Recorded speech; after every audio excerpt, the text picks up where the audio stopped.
Hello and welcome back to Shakesyear. We are working on Sir John Oldcastle, and we get to hear from King Henry V today in Act 2, Scene 3.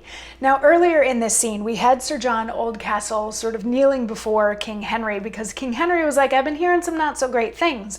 But Sir John Oldcastle reaffirmed that, yes, he is completely loyal to the king, after God, but he asked, can I please be allowed to believe what I believe because I owe nothing to the Catholic Church? And King Henry was like, well, yeah, actually that sounds pretty reasonable, that's cool. So then Sir John Oldcastle was like, and also I happen to have this pardon here for Lord Powys because that whole fight thing that happened in Act 1, Scene 1 was not done with malicious intent. It was just a spur of the moment thing that happened because of the conversation that was going on. So can he please be pardoned? And the king was like, yeah, sure, give me it. I'll sign it.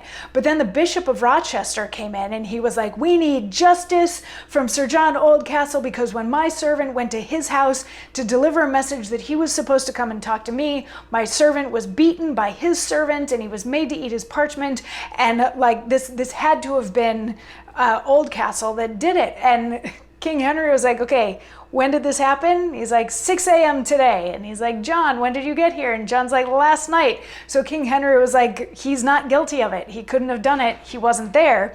And the Bishop of Rochester is like, well, he must have ordered his servant to act that way, or else he never would have been so bold as to say that. And King Henry says, or else you durst be bold to interrupt and fill our ears with frivolous complaints. Is this the duty you do bear to us? Was not sufficient we did pass our word to send for him, but you, misdoubting it, or, which is worse, intending to forestall our regal power, must likewise summon him?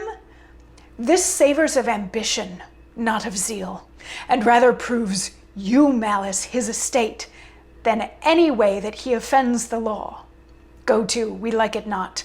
And he, your officer, that was employed so much amiss herein, had his desert for being insolent. So, Cobham, when you please, you may depart. So this is Henry schooling the bishop. He's like, this is what you're bringing, is you're going to be rude to me, first of all, but then also, I had already sent for Lord Cobham to come here. So you felt you had to do it too? Did you think that he wouldn't answer mine? Or were you trying to undermine my authority by sending your own message? He's like, that's you overstepping to do that, and that's not cool. So your servant got what he deserved when that whole thing went down.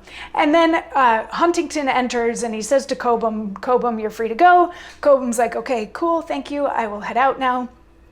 And they're like, okay, Huntington, what's the news? And he says, well, Acton and his whole crew are pulling together an army that's going to meet at Fickle Field, and they're amassing this whole thing. And Sir John Oldcastle, Lord Cobham, is kind of their leader. And the bishop is like, yeah, I could have told you that if you would have let me say something. Should we bring him back here to talk to him?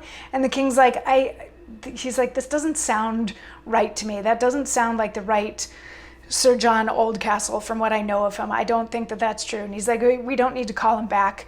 Now I guess I have to fight a war in England instead of fighting war in France. Okay, fine.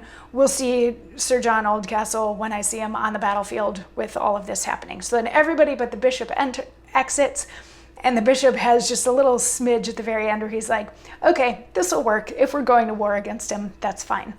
And that's the end of Act 2, Scene 3. So we will get to a battle at some point. We're almost there. Act 3, you think?